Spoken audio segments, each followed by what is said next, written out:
们开始计时，对吧？对啊，就放这，应该可以吧？放这应该还好。通常是这样。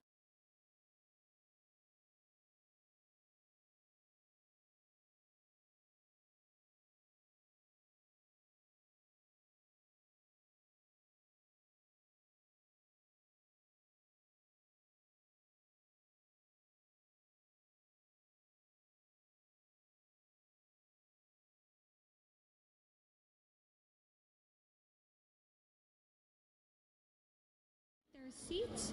We're going to get started in 1 more minute.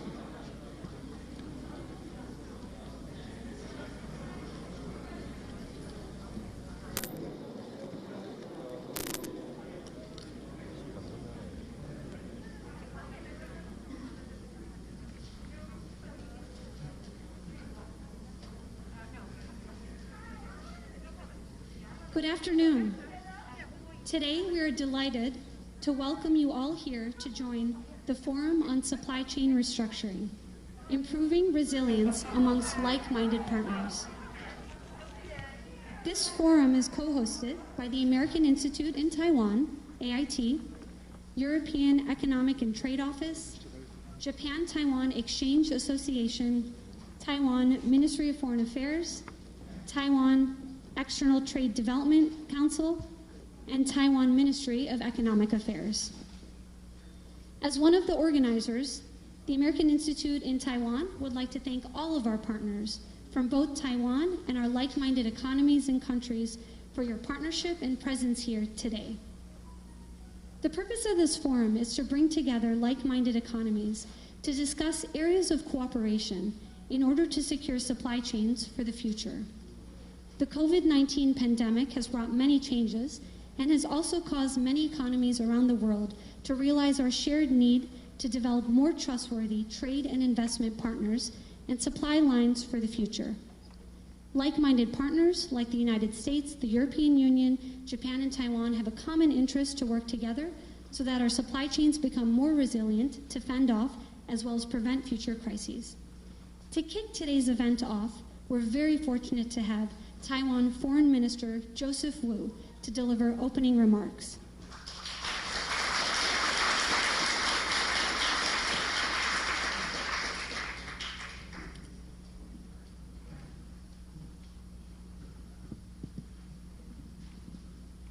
The Czech Republic Senate President Vystrčil, AIT Director Christensen, EU Representative Jagoszewski.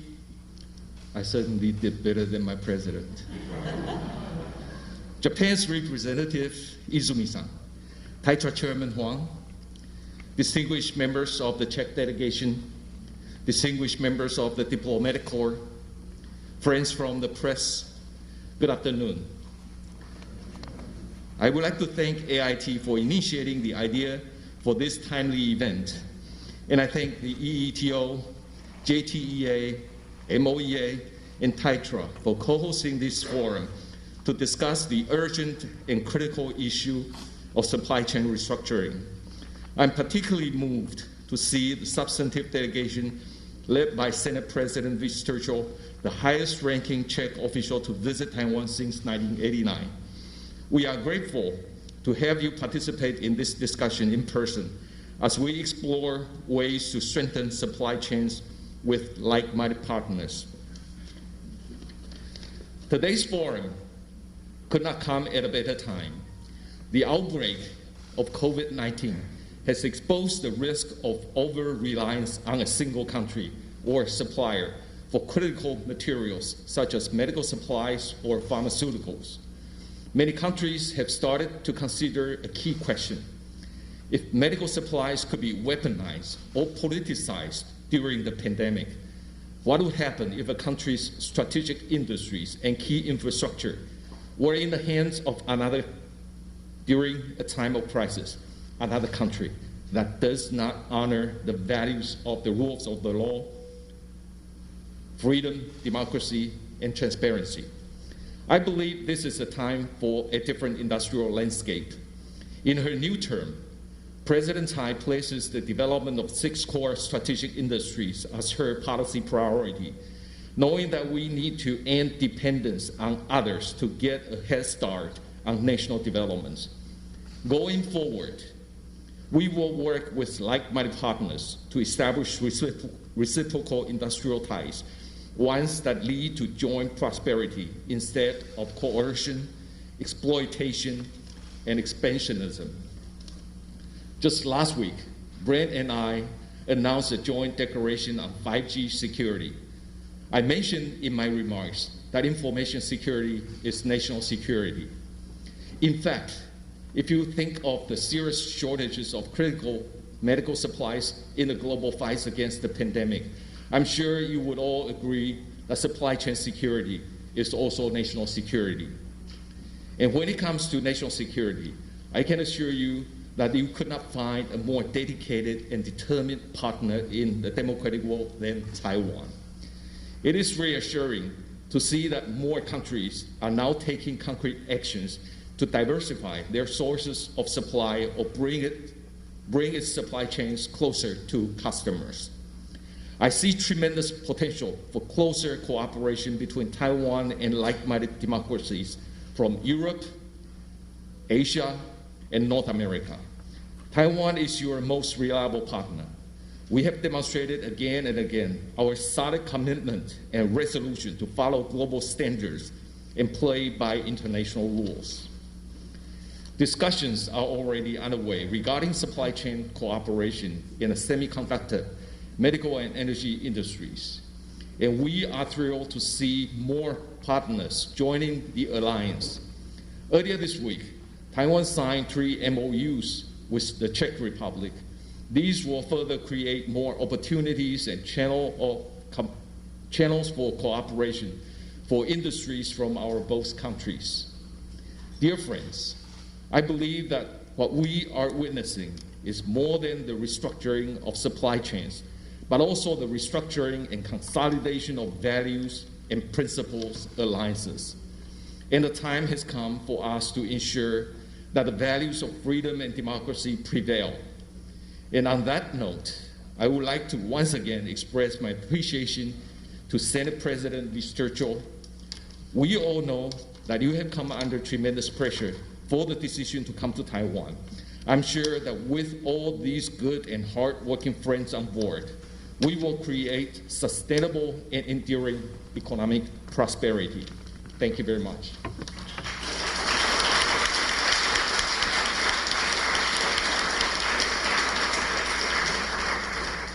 Thank you, Minister Wu, and for highlighting that supply chain security is national security. Now, let us welcome the American Institute in Taiwan's Director Brent Christensen to give the welcome address. Director Christensen has been actively involved in U.S.-Taiwan economic and commercial ties for several decades, and he is one of the strongest advocates for a closer relationship between all of our like-minded economies here today. Director Christensen.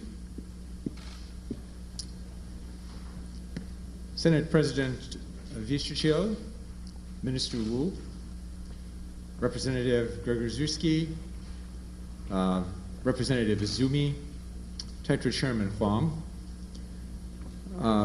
distinguished guests, good afternoon. We are delighted that this delegation from the Czech Republic made this visit to Taiwan despite the many challenges, both logistical and political. We commend Senate President Visturchel for his vision and his leadership. I would like to first share some good news with the delegation.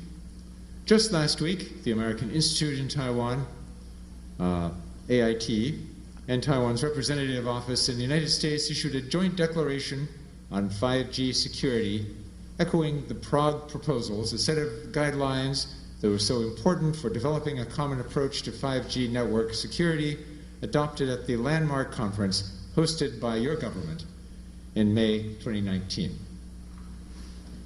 Senate President Visturchel and his delegation's visit to Taiwan showcases Taiwan's significance in so many areas that are vital to our future prosperity and national security. Supply chain resilience is just one of the areas in which Taiwan will play a key role in the post-COVID-19 era. The American Institute in Taiwan is pleased to co-host this forum with our like-minded partners to discuss this very important question. How can we prepare, or how can we work together to improve the resilience of our supply chains to both prevent and prepare for future crises? The COVID-19 pandemic has exposed the risks of relying too much on a single country or supplier for critical materials like medical supplies and pharmaceuticals, and for inputs for strategically important industries. The U.S. government is undertaking a whole-of-government approach to address supply chain restructuring. We know this is a challenge faced by everyone in this room, and we want to cooperate on this difficult but important undertaking. Our shared interests and shared values make us natural partners, and we believe we will be stronger and more effective if we work together. As we plan for a post-pandemic world and evaluate what changes to the global supply chains are necessary, one thing is certain. Taiwan has demonstrated time and again that it is a reliable partner and a critical player for moving toward a more sustainable global economy. Taiwan's ability to manage the pandemic is impressive, but equally impressive and truly inspiring is Taiwan's ability and willingness to offer assistance to the United States and other countries around the world in dealing with the pandemic. Over the past 8 months, the American Institute in Taiwan has engaged with counterparts in the Taiwan government, industries, and academia to explore how we can work together on supply chain restructuring. I urge Taiwan to capitalize on the unique opportunity to join the effort to reshape global supply chains for the betterment of the world.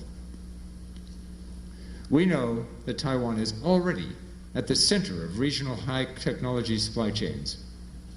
Taiwan firms are the leading industry players that helped to develop ICT and other supply chains in the PRC over 30 years ago.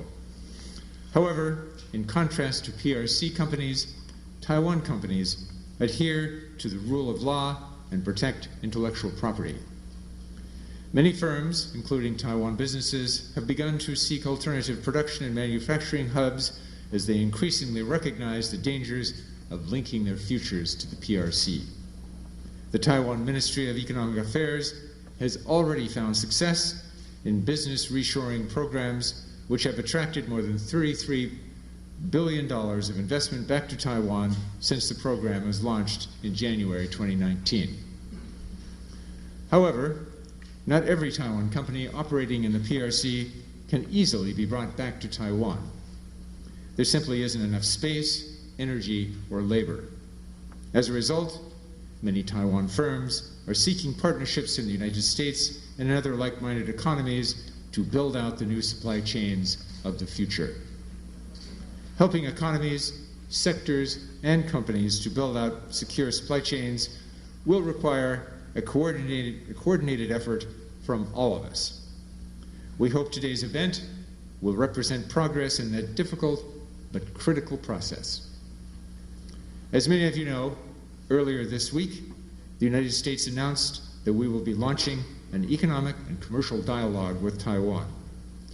The United States wants to strengthen our bilateral economic ties across a range of priority issues, and reorienting technology and medical product supply chains is at the top of the list. Before I close, I want to return to the topic of our shared values. Supply chain restructuring would seem to be chiefly concerned with national interests, especially economic interests, to ensure our supply always meets our demand. But the factor that makes the parties in this room especially good partners for such a high-stakes undertaking is actually shared values.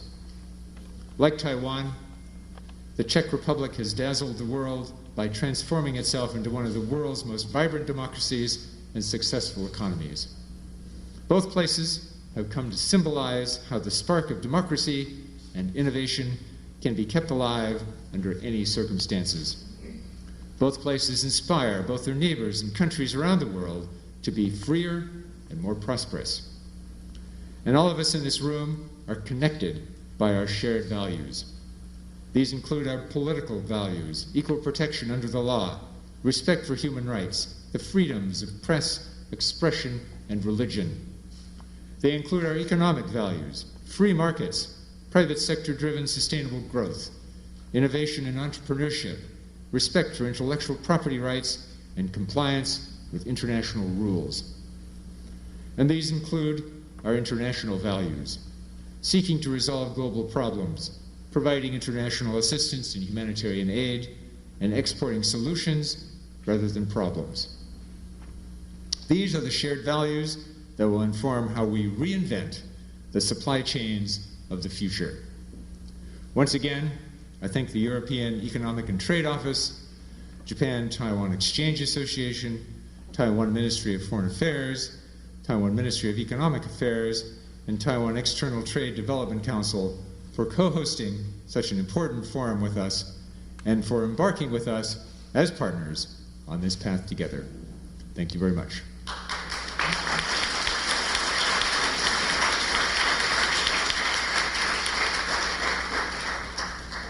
Thank you, Director Christensen, and for highlighting the importance of shared values in supply chain restructuring.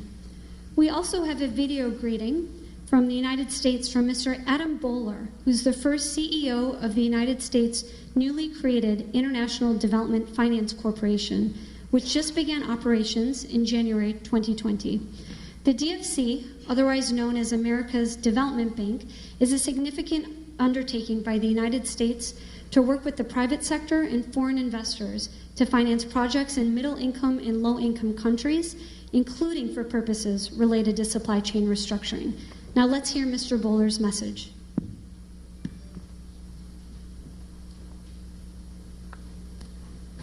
Our relationship with Taiwan has never been stronger, and what the United States and Taiwan share is a commitment to free, competitive, open markets, transparency, and rule of law. And those common elements and values are what unite us as countries, and it's why we're such great friends. One of the interesting aspects of this administration relative to my role, I'm the CEO of the International Development Finance Corporation. We have $60 billion that we invest in emerging countries.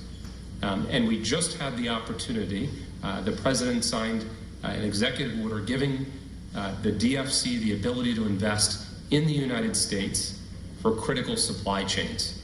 And that's what I think is so important to the conversation today, is we have the opportunity with Taiwanese countries to bring their supply chains to the United States or to any emerging economy. And that could be a huge role of DFC. And so I would love to work with all of you. We've already made some very big announcements. I think Secretary Pompeo has made some big announcements with Commerce about some very large Taiwanese companies looking at bringing production capability to the United States. And I want to indicate my support and our financial support of any supply chain that is interested in moving to the United States, to any emerging economy, that we are open and ready to do business at the Development Finance Corporation to invest in those opportunities. So thank you very much for having me. I look forward to seeing you in the United States or an emerging economy soon. Thank you, Adam Bowler. And now, today, we're very excited to welcome the distinguished Czech Senate President, Mr. Milos Vystrčil, who has traveled a very long way to be here. He's also leading an impressive delegation who are in attendance here today. Businesses have already developed enduring ties with Taiwan. Let us welcome Senate President Milos Vystrčil to give special remarks.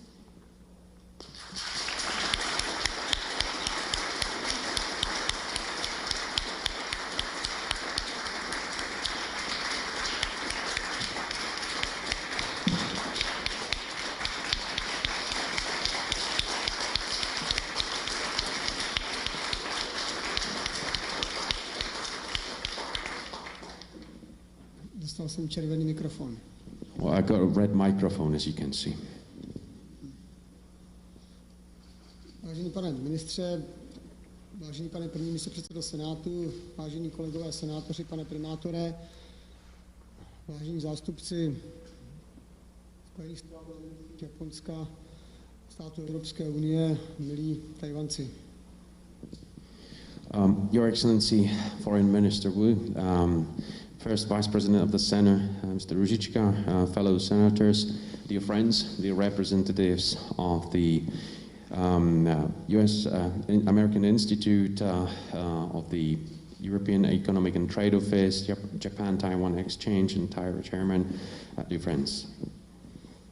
Já se dopředu přiznám, že nejsem expertem na dodavatelské řetězce, ale v podstatě jsem rád, když jsem se dozvěděl, že v Taipei není české pivo. Well, you know, to start with, I have to admit I'm not a real expert in supply chain, but I was just informed and I have learned that Czech beer is sold out in Taipei. Třeba to není proto, že je chutné a dobré, ale třeba jsme tomu trochu přispěli a to mě těší. A já to tady říkám, protože mám pocit a cítím to docela silně v České republice, že ten problém s dodavatelskými řetězci je trošku hlubší, než si myslíme.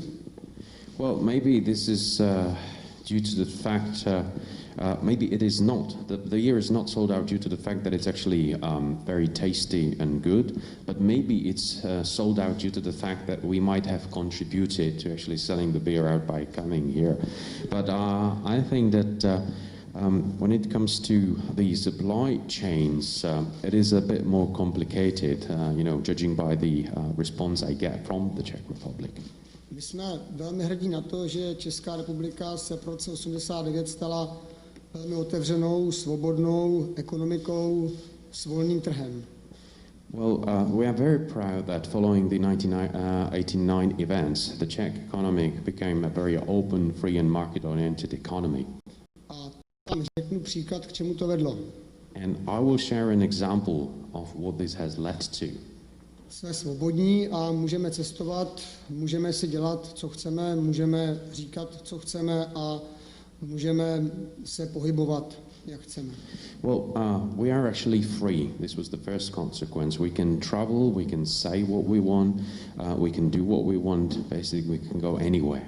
Ale také tomu dříve bylo tak, na začátku, když jsme začali ten svobodný trh otvírat, že ředitel naší školy, ať to bylo v Praze nebo třeba v Telči, když nakupoval učební pomůcky pro své studenty, tak to udělal tak, že si vybral nejlepšího dodavatele z Telče, to znamená nějakého papírníka, nějakého prodejce z Telče. Když tam byly dva, tak vybral toho, který byl slušnější a u něj si ty pomůcky koupil. Věděl, že ten člověk je určitě dodá a věděl, že když nebudou kvalitní, že on už nikdy nic v Telči neprodá.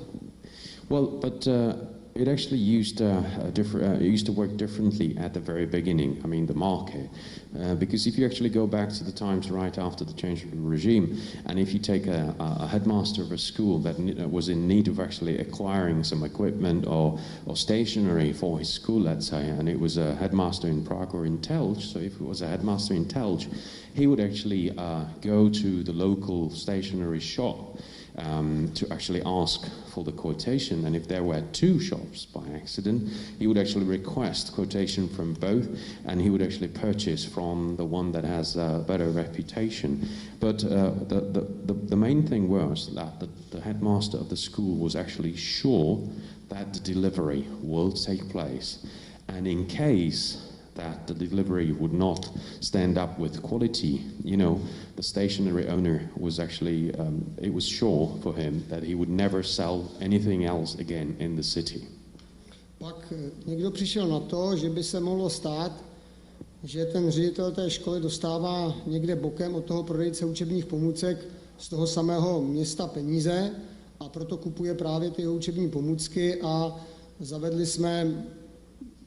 přijali jsme nový zákon o zadávání veřejných zakázek.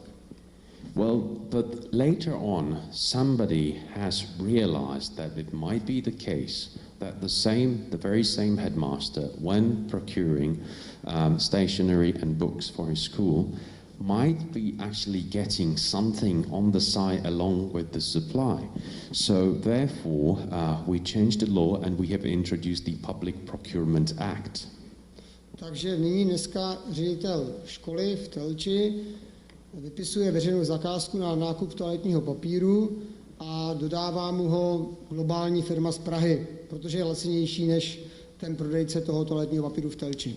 So the way it works right now is that the same headmaster of a school, of elementary school in Telge, is actually now actually organizing a public procurement tender for toilet paper for his school.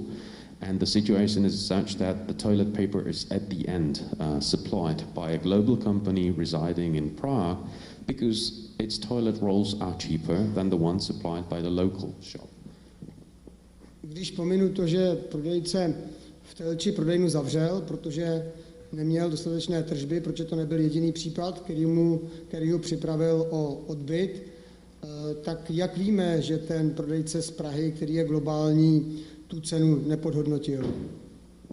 And of course, if I leave aside the fact that the stationery shop owner in Telge had to close down because simply there was not enough business to keep him going and to keep up the shop open, how do we know that the global supplier from Prague is not supplying the toilet paper rolls for a price which was actually not determined correctly? It was actually maybe put too low, or he did it too low, or something like that.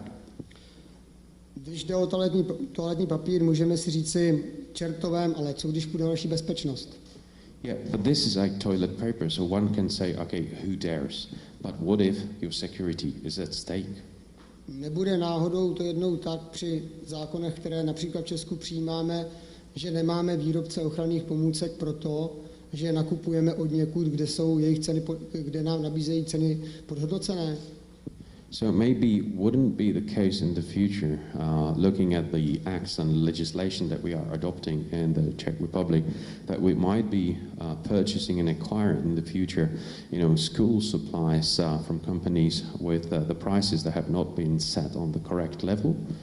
A my v Česku dneska máme zákon, který přikazuje tomu řediteli nemocnice nakoupit ochranné pomůcky takové, které jsou nejlacinější. And of course, the currently valid legislation in the Czech Republic is written in a way that the director of a hospital has to purchase medical supplies and equipment for the lowest price that was bidded in the public tender. A pokud toto nezměníme, pokud nezačneme více věřit sami sobě, svým výrobcům a tomu, že když od nich budeme nakupovat, tak to pro všechny bude nejlepší, protože oni dokáží dohlédnout toho, že pokud by dlouhodobě se chovali způsobem, který není pro nás přijatelný, že by zkrachovali, tak vlastně jsme velmi ohroženi. And of course, unless we change the legislation and unless we start to believe and trust into ourselves a little bit more and engage our local suppliers in this system, because they would be actually very well aware of the fact that they would not actually be able to maintain their position on the market if they did not meet their promises and not supplied the equipment, we might be in danger. Protože největší slabinou demokracie je, že je demokracií. Because the biggest weakness of democracy is the fact that it's a democracy. A největší slabostí otevřené ekonomiky je, že je otevřená. And the biggest weakness of an open economy is the fact that it's opened.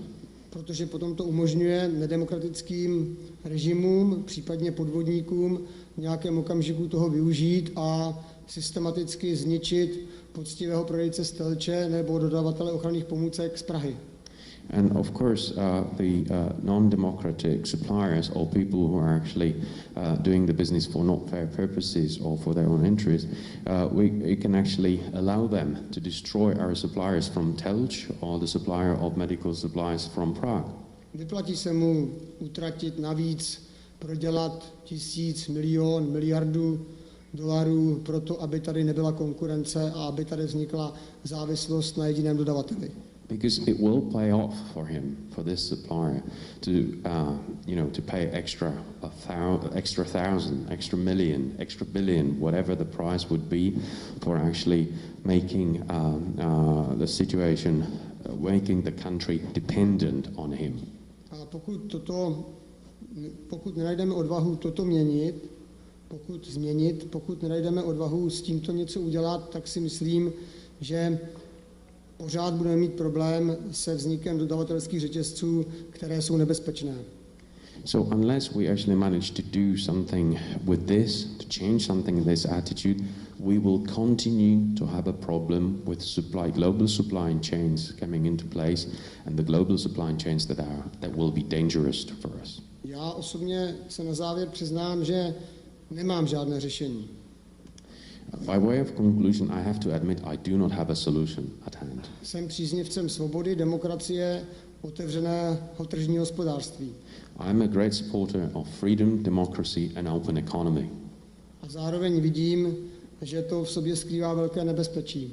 At the same time, I can see it actually harbors a great danger.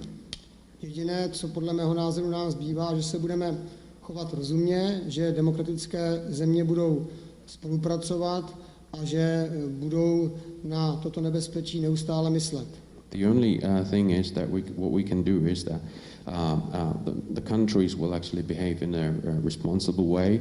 The democratic countries will cooperate, and this will actually help us to overcome. A že třeba budeme mít odvahu někoho, kdo koupil dražší telefony, protože je považoval za bezpečnější, nepranířovat a nekritizovat. And hopefully this will actually provide us with the courage not to criticize someone who actually bought rather expensive telephones because they are considered to be safe. Jinými slovy, my musíme starost o naše bezpečí začlenit mezi kritéria, podle kterých se budeme chovat. In other words, we have to actually include the care for our own safety among our criteria and virtues that we will follow. Musíme na tom pracovat společně, musíme na tom pracovat intenzivně a musíme na tom pracovat tak, abychom zároveň neohrozili svobodu a demokracii. We have to work on this together. We have to work on this with a high level of intensity, and we have to work on this in a way that we do not lose our freedom and democracy. Špatná zpráva je, že pokud se o to pokusíme, tak to nikdy nebude dokonalé. The bad news is, if we attempt to do that, it will never be perfect. Je to proto, protože člověk není dokonalý. Dokonalý je pouze Bůh. And that's simply because, a man cannot be perfect. Only God is perfect. Dobrá zpráva je, že se, pokud budeme spolupracovat, můžeme pořád k tomu dokonalému modelu přibližovat. However, the good news is, if we cooperate, we can actually get very close to the perfect model. A k tomu si vás dovolím dnes vyzvat. Děkuji za pozornost. And I would like to appeal on all of you to try to achieve that. Thank you very much for your attention.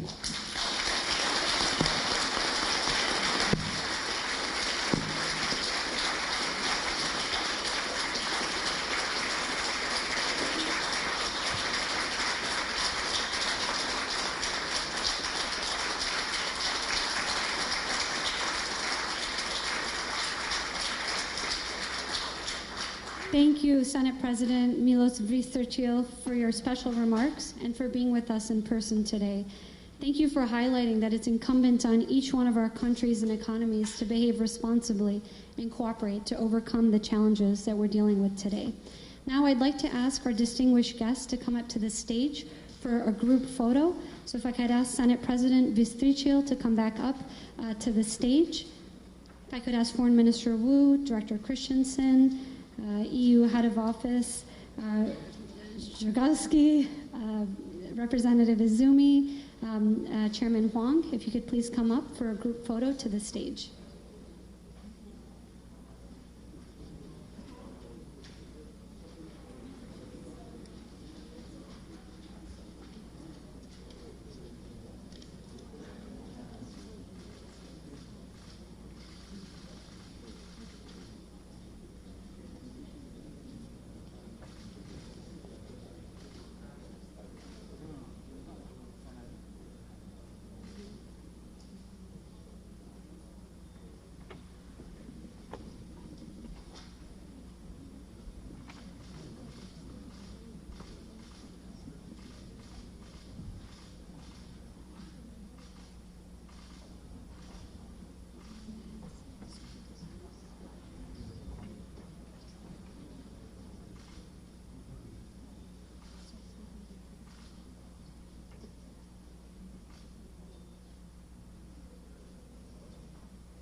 If I could ask everyone to look at the official photographers in the back of the room, please.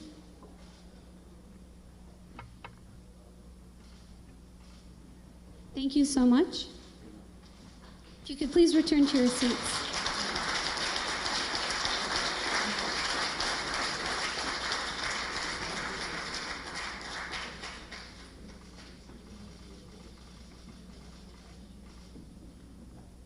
Now I'd like to ask the European representative, Mr. Filip Żugajewski, to please stay on the stage, and we welcome you to deliver your special remarks. Thank you very much, Minister Józefu, distinguished delegation,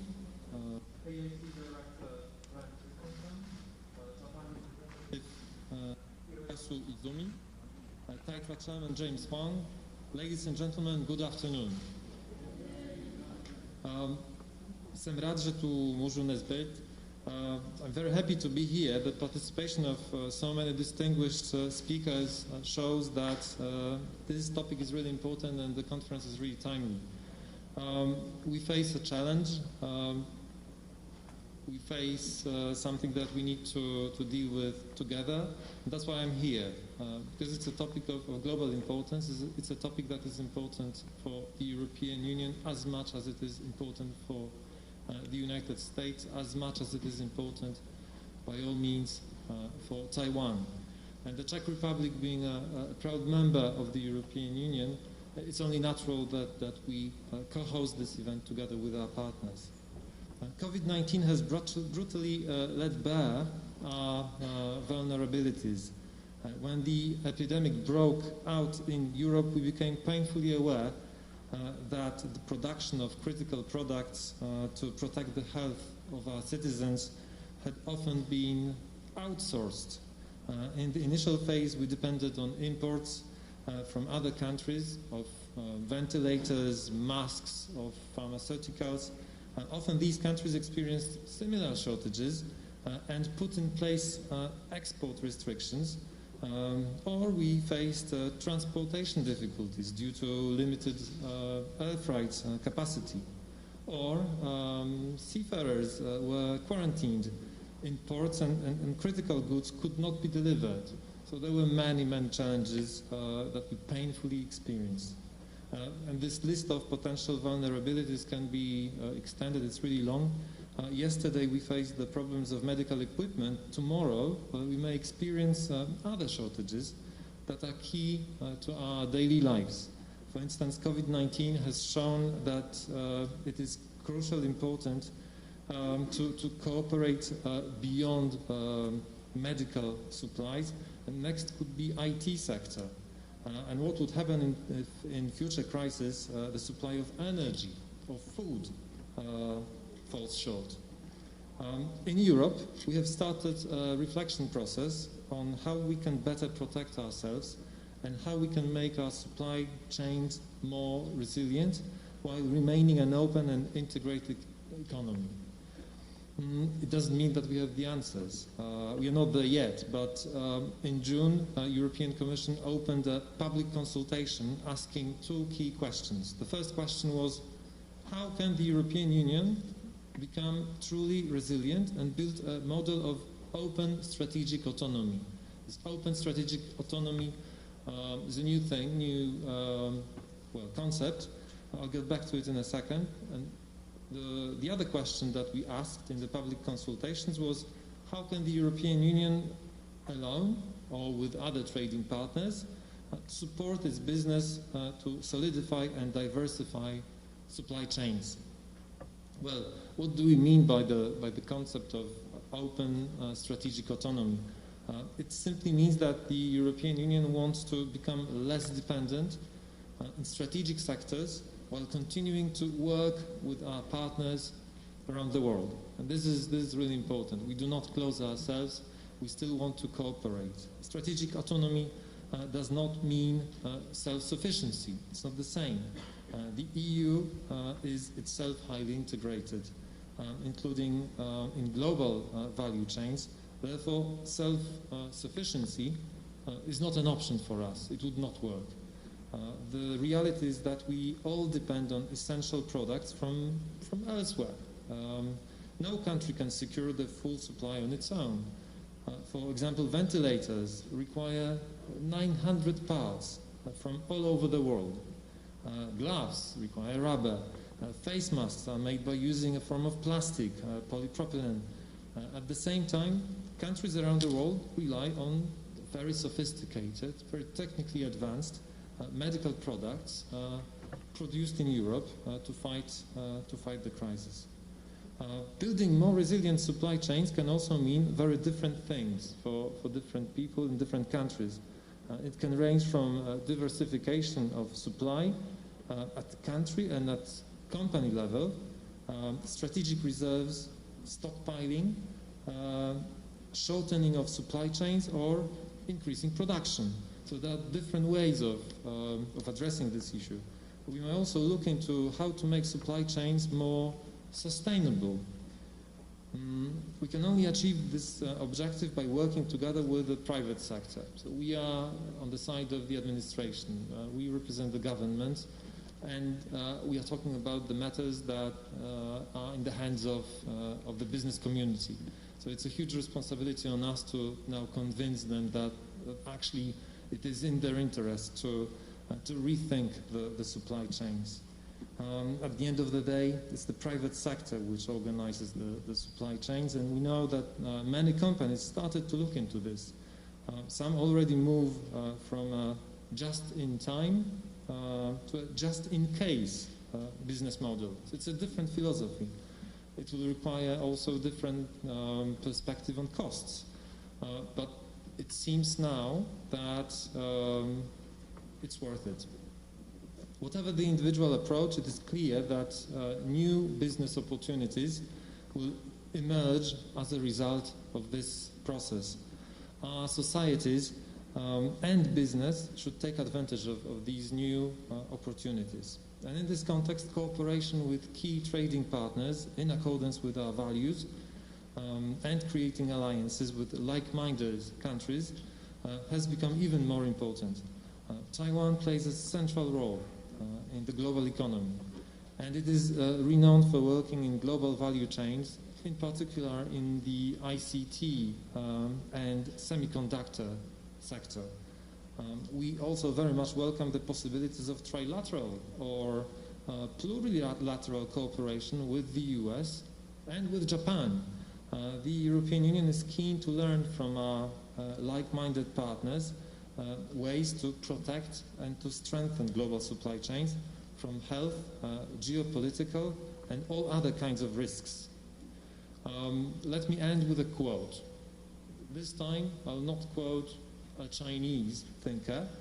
I'll quote someone else who said, the best way to predict the future is to create it. And it's a quote from Abraham Lincoln, and it's quite wise. So we do have an impact on the future.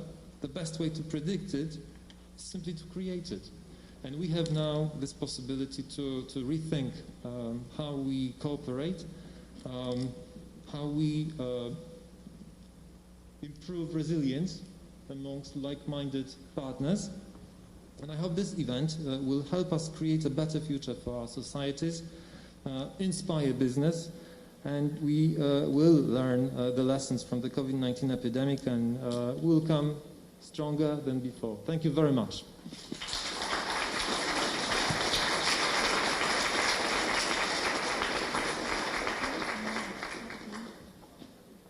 Thank you so much to Philip Zhigajowski for those very inspiring remarks on how we can build resilient supply chains together and with the private sector. Our next special remarks will be from Mr. Hiroyasu Izumi, representative of the Japan-Taiwan Exchange Association. Please, Representative Izumi. Thank you very much. Distinguished guests, ladies and gentlemen, good afternoon. On behalf of the Japan-Taiwan Exchange Association, I would like to extend a warm welcome to you. I am delighted to co-host today's forum with Ministry of Foreign Affairs of Taiwan, Ministry of Economic Affairs of Taiwan, the American Institute in Taiwan, the European Economic and Trade Office in Taiwan, and TITRA. Especially, I heartily welcome our guests from Czech Republic. In 2015, the Global Cooperation Trading Framework, GCTF, was launched by Taiwan and the US, followed by the Japan-Taiwan Exchange Association as a full partner in 2019. I look forward to having many more countries, including Czech Republic and the other EU member countries, join the GCTF in the future. Now the world is facing the worst economic crisis in the post-war period as a result of the new coronavirus pandemic. The IMF's economic outlook indicates that it can be the worst recession since the Great Depression in the 1930s. In Japan as well, we suffered the worst GDP contraction in the April-June quarter since World War II. Restrictions on the movement of people to avoid the pandemic have caused the shrinkage of businesses such as travel, hotel, and airline industries, as well as suspension of production activity and logistics operations. Moreover, the growth of international division of labor has disrupted cross-border supply chains, seriously affecting income and employment. This pandemic has revealed the need to strengthen international cooperation and build up resilient supply chains that guarantee the flexibility in responding to a new crisis. Global pandemic requires a global response. The effort of individual countries is not enough to control it. Besides, ensuring a robust supply chain is an urgent issue from the perspective of national security. It is therefore essential to cooperate with our like-minded partners. Japan and the ASEAN members states released the ASEAN-Japan Economic Ministers Joint Statement on initiatives on economic resilience in response to the coronavirus disease outbreak in April this year. We have agreed to create resilient supply chains to address the unprecedented challenges surrounding the COVID-19 pandemic. In addition, our association is currently working on third country market cooperation with Taiwan. Together with JETRO and TITRA, we support Japanese and Taiwanese companies to expand it into third countries, mainly consist of target areas of the new Southern policy. I am certain that this approach contributes to constructing decentralized and resilient supply chains. Last but not least, it is a great pleasure for me to hold the forum today. I hope we will overcome severe economic conditions under the COVID-19 pandemic through cooperation with like-minded partners. I'd like to appreciate everyone for your effort and commitments in organizing today's forum. Thank you very much. Thank you.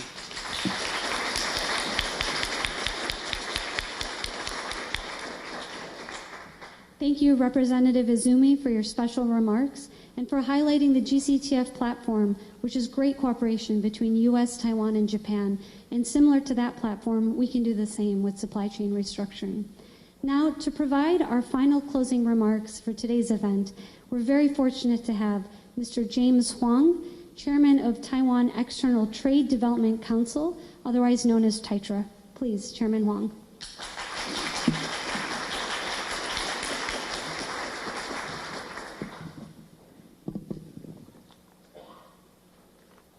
Senate President, Mr. Chair of the Czech Republic, Minister Wu, Director Christensen, Representative Jabukowski, Ambassador Izumi, distinguished guests, ladies and gentlemen, good afternoon.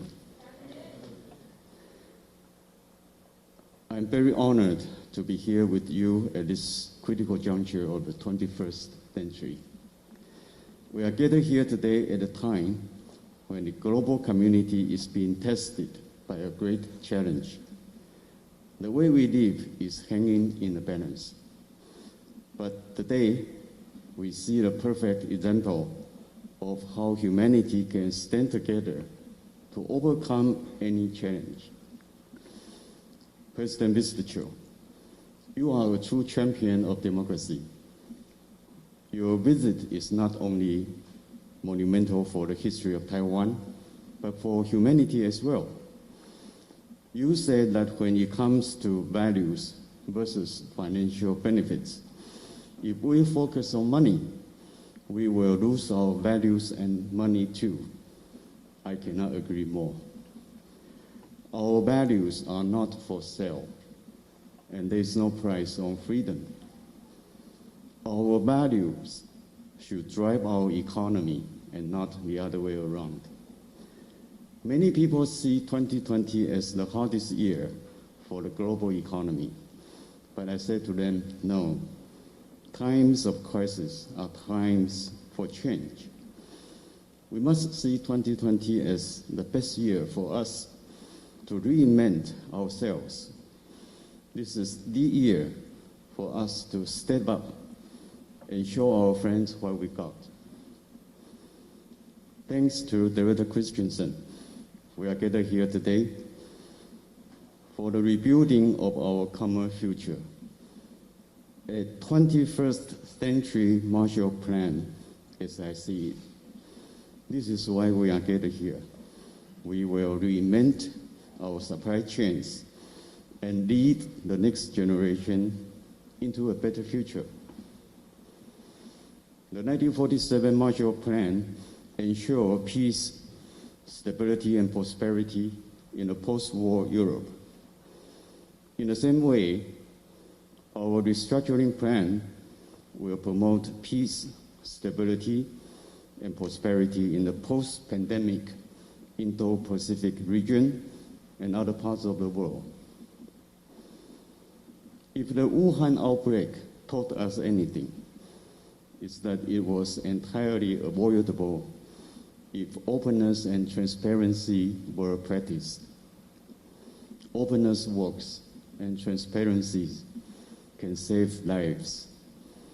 The outbreak highlighted the importance for us to ensure our supply chains with the values we believe in, especially in the ICT and medical sectors.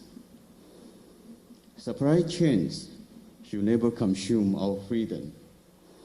If we give in little by little, one day we'll find ourselves losing more than what we already lost with COVID-19.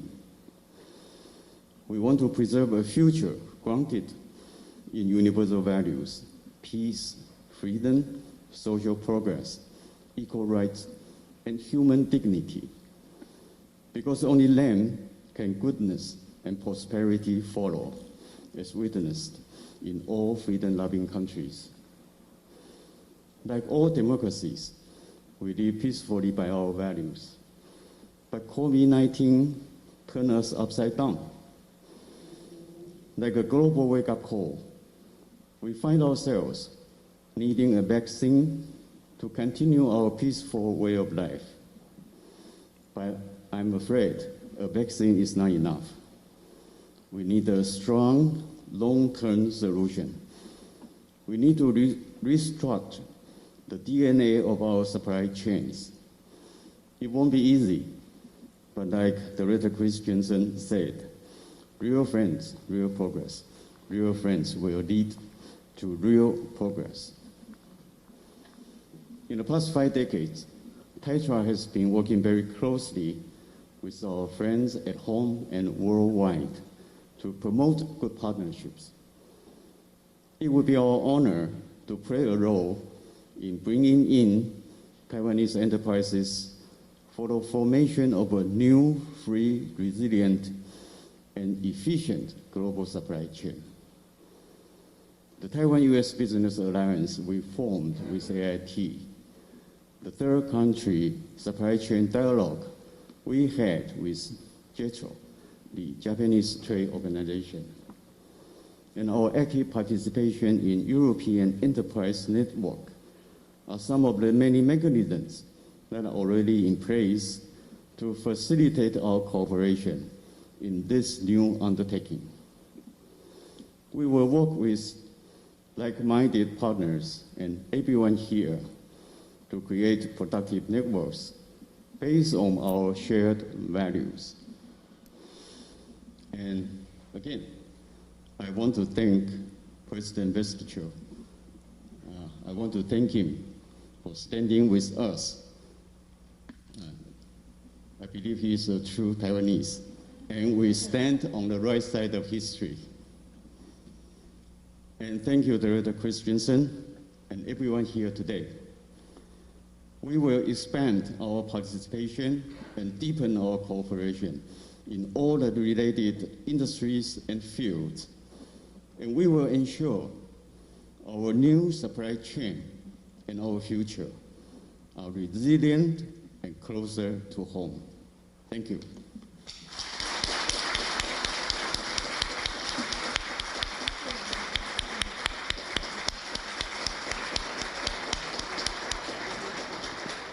Thank you, Chairman Huang, for reminding us that our values drive our economy and our values are not for sale.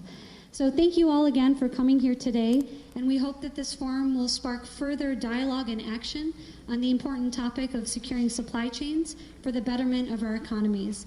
Now I'd like to ask for social distancing, if we can allow the Czech delegation to first exit the room, and let them exit the room, and then others, please feel free to mingle. Thank you so much.